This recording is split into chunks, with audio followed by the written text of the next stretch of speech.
Hello friends, BHIC 131 Bharat के इतिहास का आज क्लास फोर्थ है, जिसमें हम चैप्टर 7, 8 और 9, 10 करेंगे। जो चैप्टर 7 है हमारा वो है ताम्रपाषाण युग, और चैप्टर 8 आरंभिक वैदिक युग, और चैप्टर 9 जो है उत्तर उत्तर वैदिक युग में परिवर्तन, और चैप्टर 10 जो है जनपद और महाजनपद। इनके जो क्वेश्चन होंगे उनके लॉन्ग प्रैक्टिस करेंगे। तो अगर आप पुरानी वीडियो आप नहीं देख रखे हो तो इस चैनल के प्लेलिस्ट में जाकर आप वो जो 3 लेक्चर है बाकी सारे यूनिट का 1 to 6 उसको आप देख सकते हो। हाफ एन आवर का वीडियो है, तो एक बार आप उसको जाके ज़रूर देखें। अगर आपको इसको PDF चाहिए तो इस वीडियो को लाइक एंड चैनल को सब्सक्राइब कर लीजिएगा, और इस डिस्क्रिप्शन में टेलीग्राम ग्रुप लिंक मिलेगा, वहाँ से आप क्लिक करके ज्वाइन कर लीजिएगा। फर्स्ट क्वेश्चन जो है वो है पश्चिमी, पूर्वी और मध्य भारत में ताम्रपाषाण संस्कृति की प्रमुख विशेषताओं का वर्णन करें। वर्णन करें। फर्स्ट क्वेश्चन ये है, तो पश्चिमी, पूर्वी तथा मध्य भारत में ताम्रपाषाण संस्कृतियों की प्रमुख विशेषताएं जो हैं वो हैं, वो क्या है उसके बारे में हमें बताना है। तो ताम्रपाषाण युग तब हुआ था जब सिंधु घाटी सभ्यता का अंत हो गया था। उसके बाद ताम्रपाषाण काल जो है आरंभ हो गया। उत्तर दूसरी और पहली शताब्दी ईसा पूर्व के दौरान पश्चिमी, पूर्वी और मध्य भारत में अनेक स्थानीय ताम्रपाषाणी संस्कृतियों विकसित हुए। इन संस्कृतियों की प्रमुख विशेषता थे तांबे तथा पत्थरों का औजार। पत्थरों का औजार संयुक्त प्रयोग, कृषि आधारित जीवन, मिट्टी और सुंदरता बर्तनों का उपयोग तथा स्थानीय बर्तनों के निर्माण था। ताम्रपाषाण संस्कृति में कायथा, आहर, मालवा, जोरवे और सावला आदि शामिल थे। ये सब नहीं है, मतलब ताम्रपाषाण काल वो है जिसमें हम मानव जो हैं पत्थरों के औजार को जो है तांबे से युक्त प्रयोग करने लगे, जिससे जो उनके हैं जिससे उनके आखेट में जो है और भी ज़्यादा गुणवत्ता में सुधार आया। पहला जो इसको पॉइंट वाइज हम देखें तो बर्तनों की विशेषता। ताम्रपाषाण के कारण बर्तनों की विशेषता। ताम्रपाषाण संस्कृति की पहचान उनके मृद भांड मिट्टी के बर्तनों से होती है।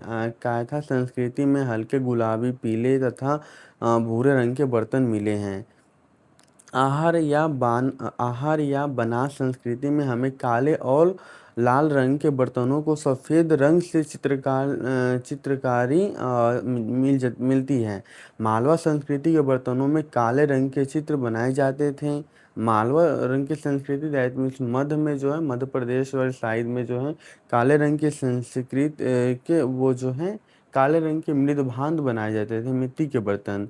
जोरवे संस्कृति के जो है मृद भांड लाल रंग के होते थे। जिन पर काले रंग की सजावटें मिलती थी।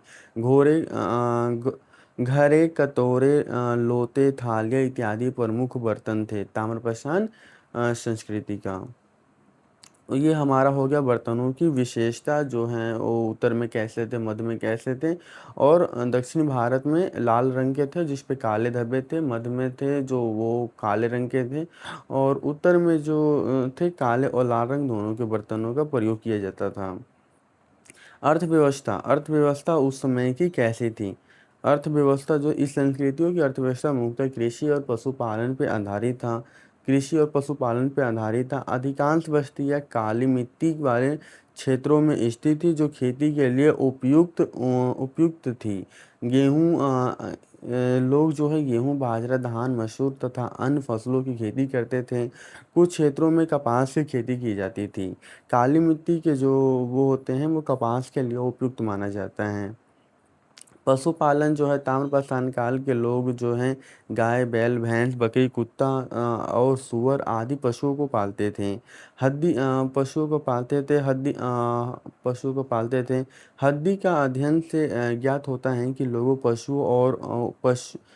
जो है पशुओं का उपयोग भोजन तथा कृषि कार्य दोनों के लिए करते थे। कुछ स्थानों से जंगली पशुओं के अवशेष भी मिले हैं, जिससे शिकारी परंपरा का पता चलता है।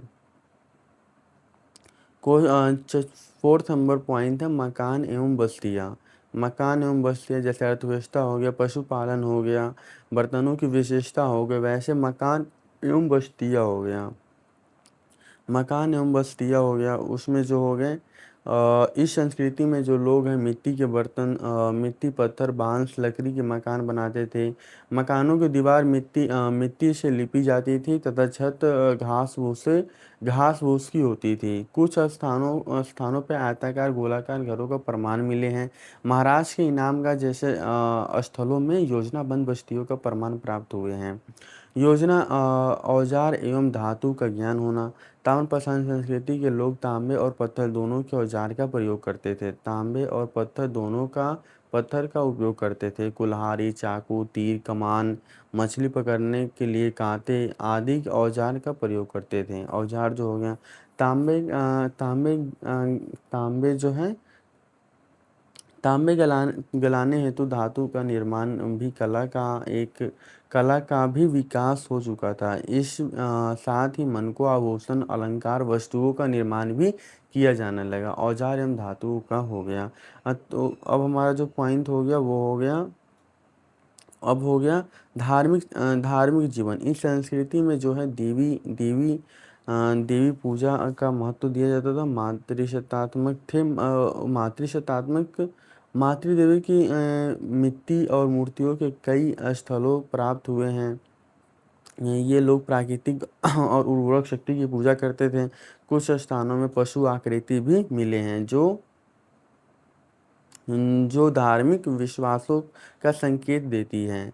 और ये जो हो गया हमारा हो गया अंतिम संस्करण प्रथा। अंतिम संस्कार की प्रथा।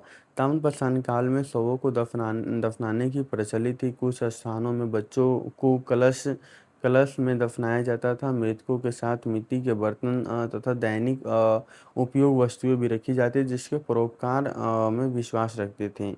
तो ये जो हमारा हो गया ताम्रपाषाण कालीन में जो है लोगों की क्या प्रमुख विशेषता थी, जो उत्तर मध्य और दक्षिण भारत में जो है पूरे क्या उसमें क्या प्रभाव पड़ा। तो उसमें जो है सबसे पहले हम देखे थे बर्तनों, उस समय जो बर्तन की विशेषता आने लगी। फिर जो है बर्तनों की विशेषता हो गया अर्थव्यवस्था, मुख्य रूप से कृषि और पशुपालन पे भी थे।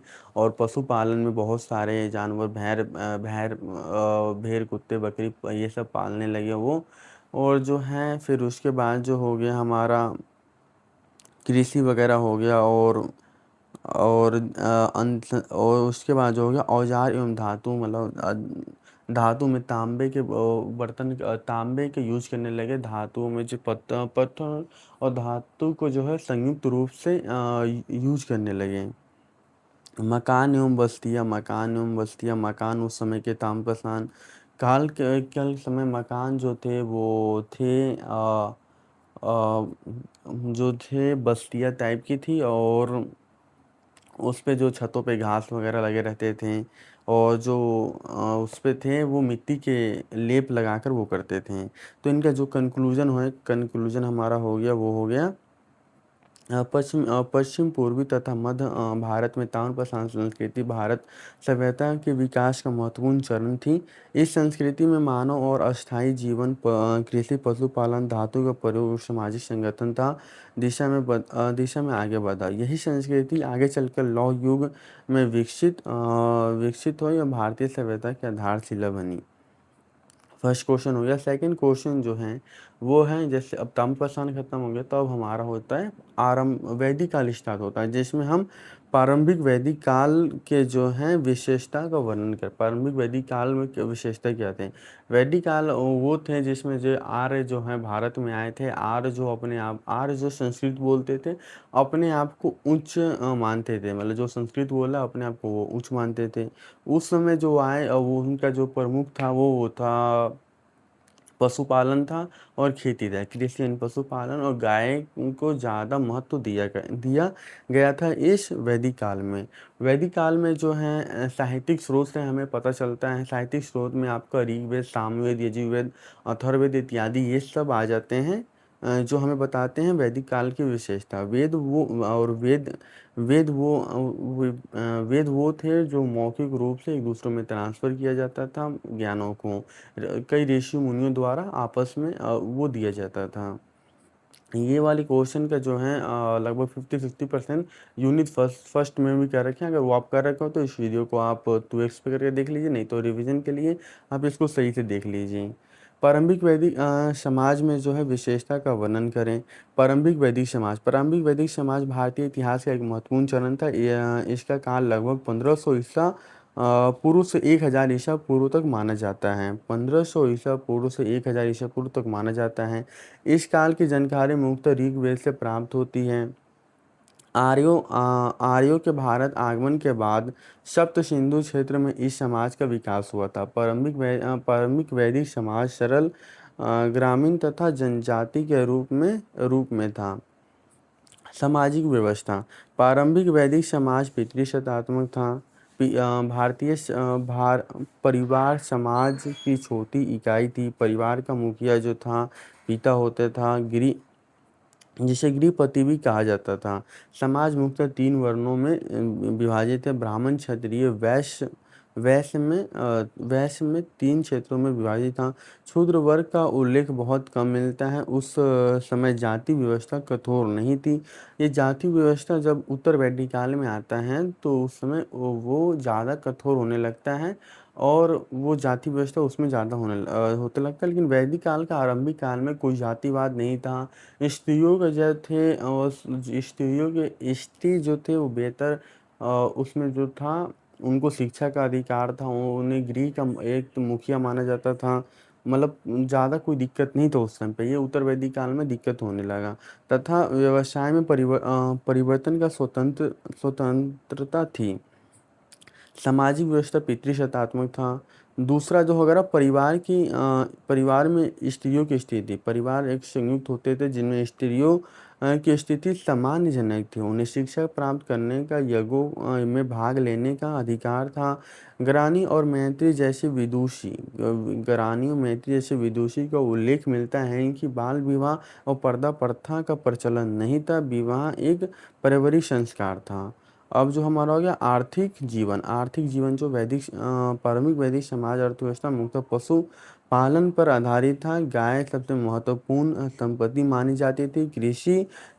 कृषि की जाती थी जिसमें जौ गेहूँ फसलों की होती थी। लोग शिकार व्यापार तथा हस्तशिल्प कार्यों का प्रयोग करते थे। ये हो गया परिवार आर्थिक जीवन। फिर हो गया राजनीतिक व्यवस्था। राजनीतिक व्यवस्था हो गया समाज जनजाति आधारित संगठन था। प्रत्येक जन का प्रमुख को राजन कहलाता था। राजा का पद जो वंशानुगत नहीं बल्कि जन समर्थन पर आधारित था। शासन में सभा समिति नामक संगठनों का महत्वपूर्ण स्थान था। ये संस्था राजा के सलाह देती थी। राजनीतिक जीवन हो गया धार्मिक जीवन। प्रारंभिक वैदिक लोगों को धर्म प्रकृति की पूजा करते थे। सूर्य, अग्नि, इंद्र, वरुण, वायु जैसे देवताओं की पूजा करते थे। इंद्र सबसे एक महत्वपूर्ण देवता माना जाता है। यज्ञ एवं मंत्रों का विशेष महत्व था। मूर्ति पूजा और आरंभिक प्रचलन में नहीं थे उस टाइम पे।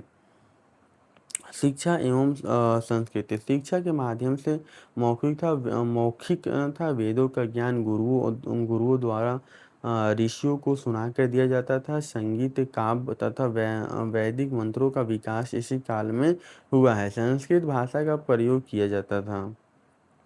अब इसका कंक्लूजन हो गया कि प्रारंभिक वैदिक काल में जो क्या थे तो प्रारंभिक वैदिक काल में जो समाज सरल धार्मिक और ग्रामीण क्षेत्रों पर आधारित था। ग्रामीण क्षेत्रों पर आधारित था। इस समय में जो थे स्त्रियों को समान प्राप्त था। समानता प्राप्त था। सामाजिक समानता अपेक्षा अधिक थी। राजनीतिक संस्था विकसित थी। आगे चलकर यह समाज वैदिक काल की एक जटिल संगठित रूप में विकसित हुआ।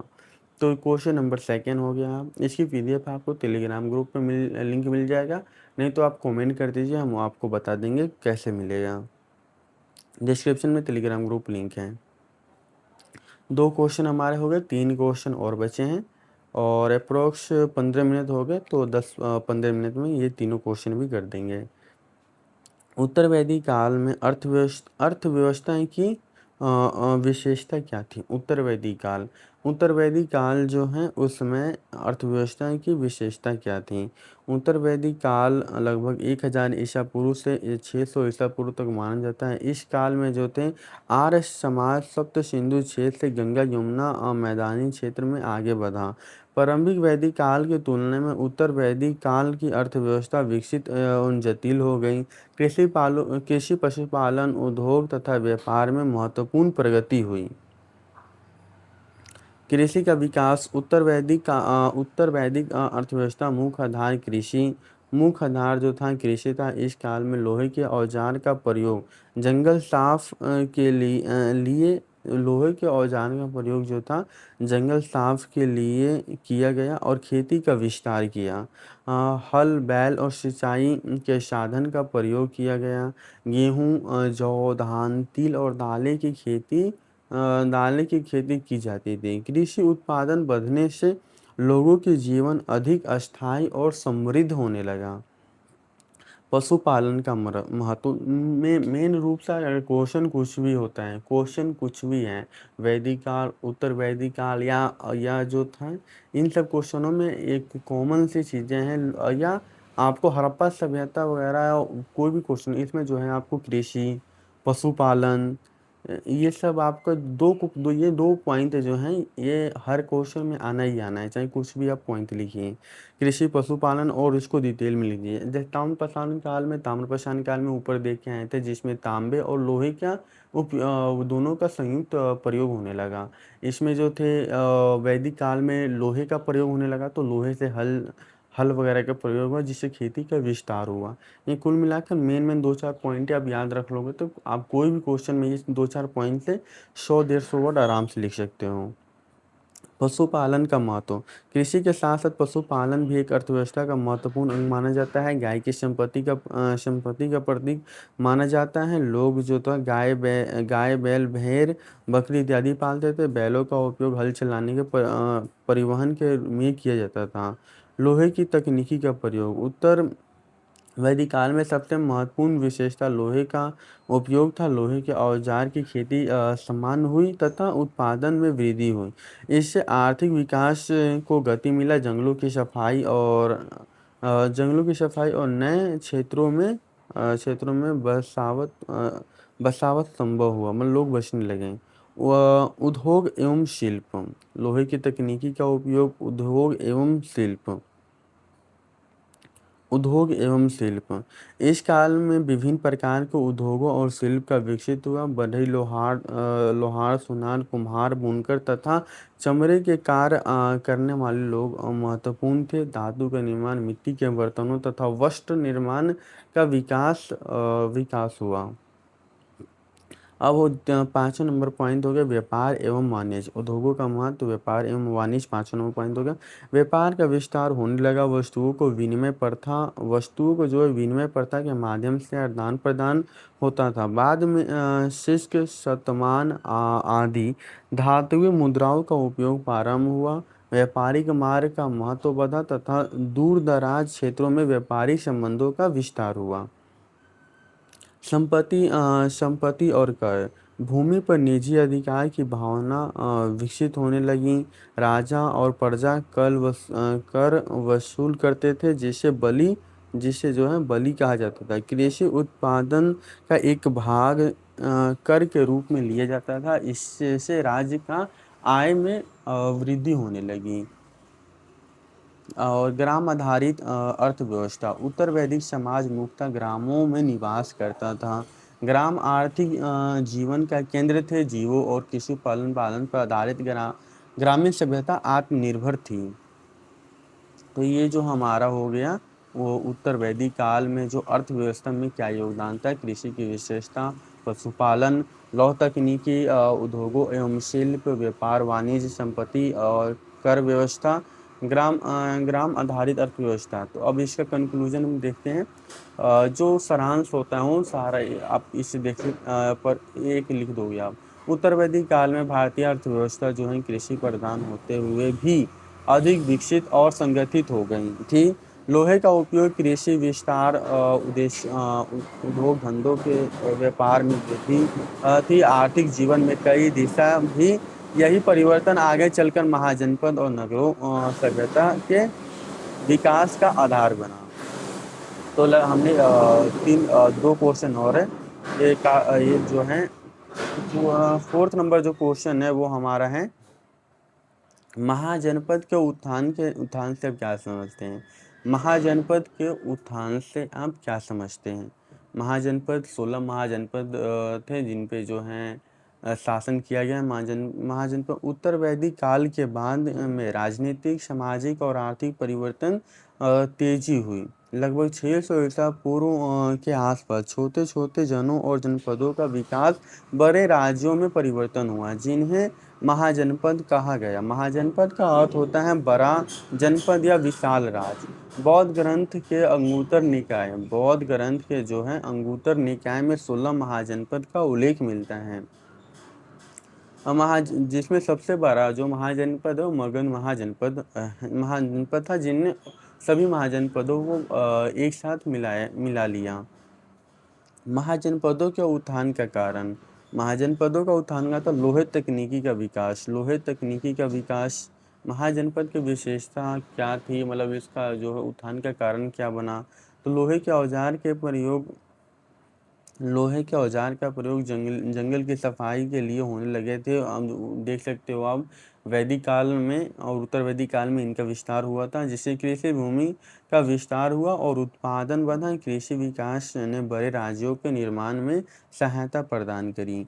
कृषि उत्पादन में वृद्धि, गंगा घाटी के उपजाऊ भूमि में खेती का विकास हुआ। अतिरिक्त उत्पादन से व्यापार में नगरीकरण को बढ़ावा मिला, जिससे आर्थिक शक्ति और राजनीतिक विस्तार हुआ। जनजाति संगठन का विघटन। प्रारंभिक वैदिक काल में जनजाति व्यवस्था धीरे धीरे समाप्त होने लगी थी। छोटे जन मिलकर बड़े जनपदों में बदल गए, जिससे शक्तिशाली राज्यों का जो है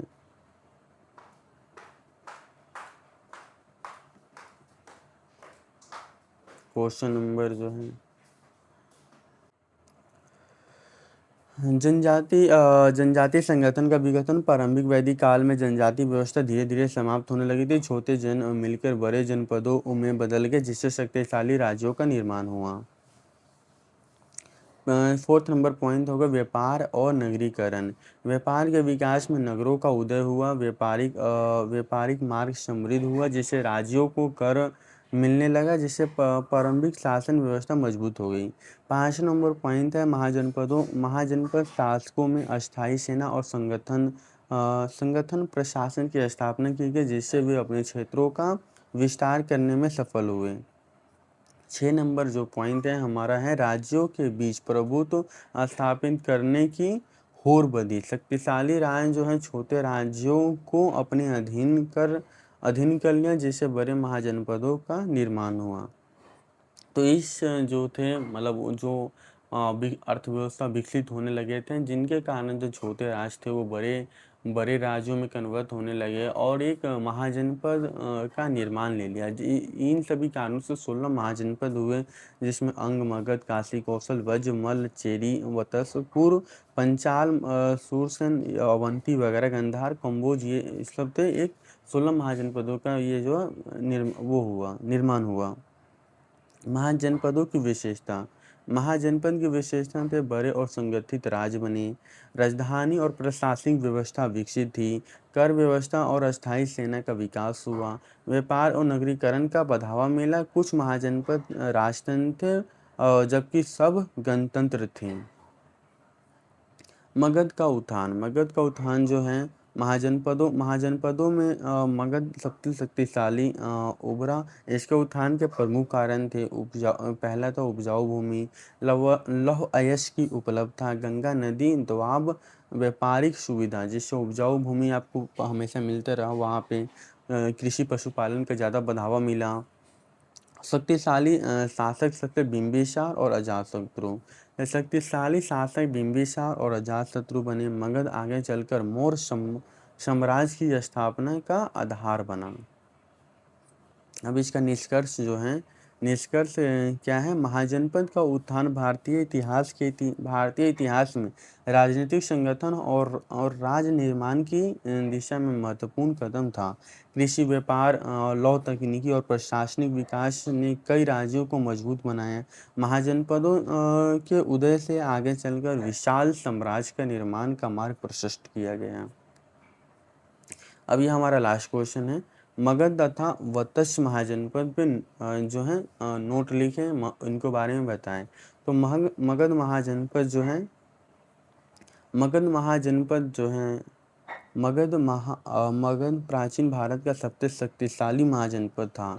इसकी राजधानी में राजगिरी के बाद पाटलिपुत्र थी। मगध के उत्थान का प्रमुख कारण था उपजाऊ भूमि, लौह अयस्क की उपलब्धता और गंगा नदी का व्यापारिक मार्ग का शक्तिशाली शासक थे। बिंदुसार और अजातशत्रु ने राज्य का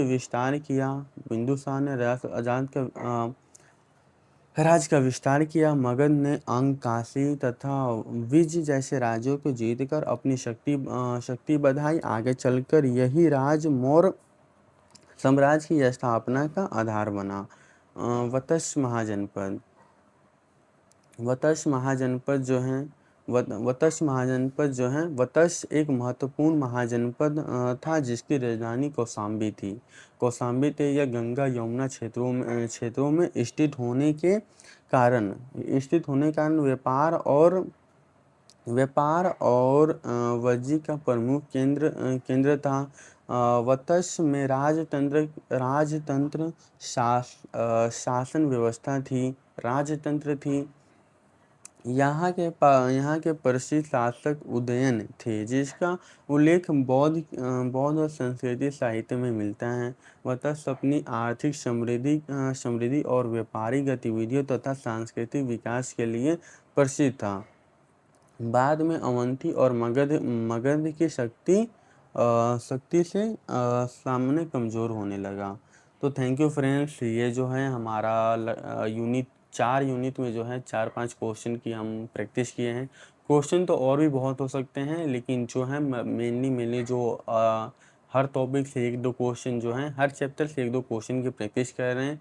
अगर आप चाहते हो और भी ज़्यादा क्वेश्चन करना है तो हम और भी ज़्यादा क्वेश्चन करा सकते हैं। अभी तक हमारे 10 चैप्टर कंप्लीट हो गए हैं 4 वीडियो में, मतलब 2 घंटे की वीडियो आप देख ले तो 10 चैप्टर कंप्लीट हो जाएंगे। और आपको जो है 2-4 घंटे में आपको जो है 7 चैप्टर और बचे हुए हैं, जिसके 2 वीडियो आपको और आएंगे, तो वो भी आप देख लेना। Thank you friends. अगर वीडियो अच्छे लगे तो प्लीज़ लाइक एंड सब्सक्राइब करना ना भूलें।